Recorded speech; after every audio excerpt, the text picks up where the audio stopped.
Hello viewers, আসসালামু আলাইকুম। সবাইকে ওয়েলকাম জানাচ্ছি আমার কুকিং চ্যানেলে আজকের রেসিপিটা দেখার জন্য। আজকে তৈরি করেছি পিৎজা, আর এই পিৎজাটা আপনারা চাইলে ওভেনে অথবা চুলায় যে কোনোভাবেই তৈরি করে নিতে পারবেন। পিৎজা তৈরি করার জন্য আমি প্রথমেই এখানে নিয়ে নিয়েছি 150 মিলি পরিমাণে হালকা গরম দুধ। চিনি দিয়ে দেব 3 চা চামচ পরিমাণে। দুধের সাথে চিনিগুলোকে খুব ভালো মতো মিক্স করে নেব।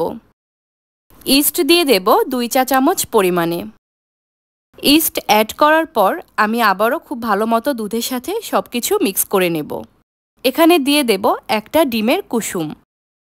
ডিমের কুসুমটা ব্যবহারের একটাই কারণ, ডোটাকে খুব সুন্দর সফট করবে। আর দিয়ে দেব সামান্য একটু সাদা তেল। এখানে প্রায় 3 চা চামচ পরিমাণে তেল আমি ব্যবহার করেছি। এবার এখানে প্রয়োজন অনুযায়ী পরিমাণ মতো ময়দা ব্যবহার করব আর সফট একটা ডো তৈরি করে নেব। পিৎজা তৈরির জন্য যে ডোটা তৈরি করা হয় সেটা সবসময়ই একটু নরম করেই তৈরি করতে হয়। ময়দা মাখানোর সময় যদি হাতে লেগে যায় সেক্ষেত্রে আপনারা সামান্য একটু তেল অথবা বাটার যে কোনো কিছুই হাতে একটু মাখিয়ে নিতে পারেন, তাহলে হাতে লেগে যাওয়ার সম্ভাবনা থাকবে না। ময়দা মাখানো হয়ে গেলে এটাকে আমি ঢাকনা দিয়ে ঢেকে রাখবো কমপক্ষে 2 ঘন্টার মতো। আপনারা চাইলে র্যাপিং পেপার দিয়েও ঢেকে রাখতে পারেন। সেক্ষেত্রে ডোটা খুব তাড়াতাড়ি ফুলে যাবে। তো ফিরে আসলাম 2 ঘন্টা পর।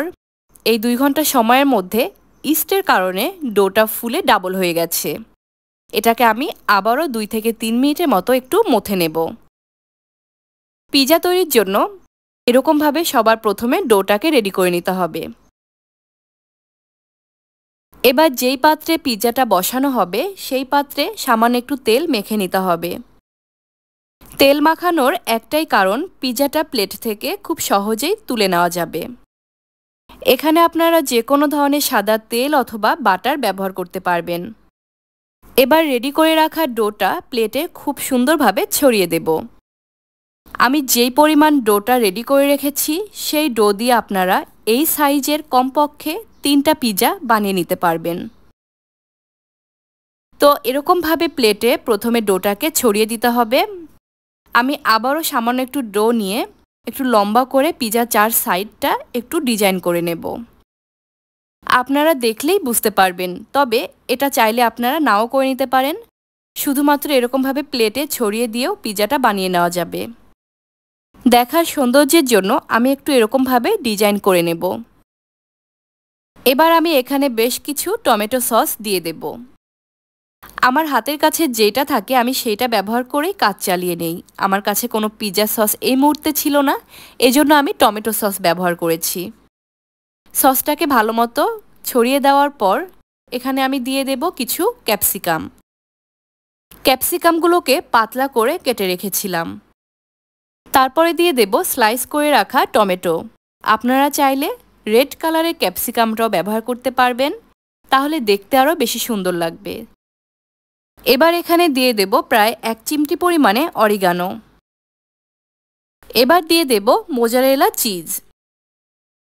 চিজটাকে একটু গ্রেট করে তারপর ব্যবহার করতে হবে। আপনারা যারা চিজ বেশি পরিমাণে পছন্দ করেন খেতে, তারা এখানে চিজের পরিমাণটা একটু বাড়িয়ে ব্যবহার করবেন। আর পিৎজাতে এমনিতেও চিজের পরিমাণ বাড়িয়ে ব্যবহার করলে খেতে বেশি ভালো লাগে। তো আমার পিৎজাটা রেডি হয়ে গেছে, এবার জাস্ট একটু বেক করে নেওয়ার পালা। এখানে একটা সসপ্যান নিয়েছি, তার উপর একটা স্ট্যান্ড বসিয়ে দিলাম। এবার প্লেটটাকে রেখে ঢাকনা দিয়ে ঢেকে দেব। আর ঢাকনায় যে ছিদ্র থাকে সেই ছিদ্রটাকে অবশ্যই বন্ধ করে দিতে হবে। পিৎজার প্লেটটা বসানোর আগে সসপ্যানটাকে আমি 5 মিনিটের মতো ভালো মতো হিট করে নিয়েছিলাম। এবার প্রায় 30 মিনিটের মতো হালকা তাপে হিট দিয়ে নেব। ফিরে আসলাম 30 মিনিট পরে। আমার পিৎজাটার ফাইনাল লুক হচ্ছে এইটা। আপনারা যারা ওভেনে বেক করে নিতে চান তারা একটা প্রিহিট ওভেনে 12 থেকে 15 মিনিটের মতো 180 ডিগ্রি টেম্পারেচারে হিট দিয়ে নেবেন, তাহলে পিৎজাটা একদম রেডি হয়ে যাবে। আপনারা চাইলে বাসায় এই রেসিপিতে একবার অন্তত তৈরি করে দেখতে পারেন। আশা করছি সবাই অনেক পছন্দ করবে। আমার পরবর্তী রেসিপি দেখার আমন্ত্রণ জানিয়ে আজকের মতো এখানেই শেষ করছি। আল্লাহ হাফেজ।